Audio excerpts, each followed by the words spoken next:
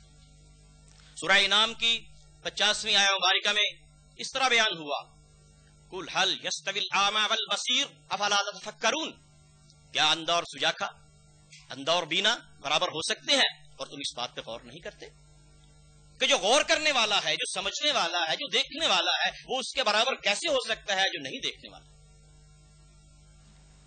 اور جو اللہ کی آیات میں غور کرتا ہے وہی دیکھنے والا ہے۔ پھر سورہ آل عمران کی آیت 190 اور 191 میں ان فی خلق السماوات والارض واختلاف اللیل والنہار لآیات لأولی الالباب، بے شک آسمانوں اور زمین کی پیدائش اور دن اور رات کے بدلتے رہنے میں عقل مندوں کے لیے نشانیاں موجود ہیں۔ سورہ نحل کی آیت نمبر 12 فسخر لکم اللیل والنہار والشمس والقمر والنجوم مسخرات بامرہ ان فی ذلک لآیات لقوم یعقلون، اور اس نے تمہارے لیے دن اور رات، سورج اور چاند کو تسخیر کر دیا اور ستارے بھی اسی کے حکم کے تابع ہیں، بلا شبہ غور و فکر کرنے والوں کے لیے ان میں نشانیاں ہیں۔ تو اب بات مسخر اس کے لیے کیا گیا، تسخیر اس کے لیے یہ کائنات کو کیا گیا جو اس کائنات پر غور کرتا ہے، اس میں مشاہدہ کرتا ہے اور اس کو پانے کے لیے تجربہ کرتا ہے۔ تمہارے لیے یہ مسخر کر دیے ہیں اللہ نے، اور ان تک تمہاری رسائی ممکن فرما دی ہے۔ یہ آج سے 1400 سال پہلے قرآن کہہ رہا ہے کہ یہ چاند، یہ ستارے، یہ سب تمہارے لیے اللہ کی طرف سے مسخر ہے اور رسائی ممکن ہے۔ اب یہ تمہاری ہمت ہے کہ تم ان کو اپنی تحویل میں کیسے لیتے ہو۔ اور سورہ اعراف کی آیت 179 میں یہ ارشاد ہے لہم قلوب لا یفقہون بہا ولہم اعین لا یبصرون بہا ولہم آذان لا یسمعون بہا اولئک کالانعام بل ھم اضل اولئک ھم الغافلون، ان کے دل تو ہیں یہ غور نہیں کرتے، اور ان کی آنکھیں تو ہیں یہ دیکھتے نہیں ہیں، ان کے کان تو ہیں سنتے نہیں ہیں، یہ تو مویشیوں کی طرح ہیں بلکہ ان سے بھی بدتر ہیں، اور یہی لوگ غافل ہیں۔ یعنی جو غور نہیں کرتے، چاہے وہ انسان ہیں، اگر وہ اس کی آیات میں، اس کی حکمتوں میں، اس کی نشانیوں میں غور نہیں کرتے تو پھر یہ جانور ہیں، یہ انسان نہیں، کیونکہ انسان کے لیے ضروری ہے کہ وہ اپنی پیدائش پہ غور کرے، اللہ کی نشانیوں پہ غور کرے، اس کے احکامات پہ غور کرے۔ اب جنہوں نے اس کی نشانیوں پہ غور کیا، اس کے احکامات پہ غور کیا، قرآن میں غور کیا، جنہوں نے غور و فکر کیا اللہ کی آیات میں، اللہ کی کائنات میں،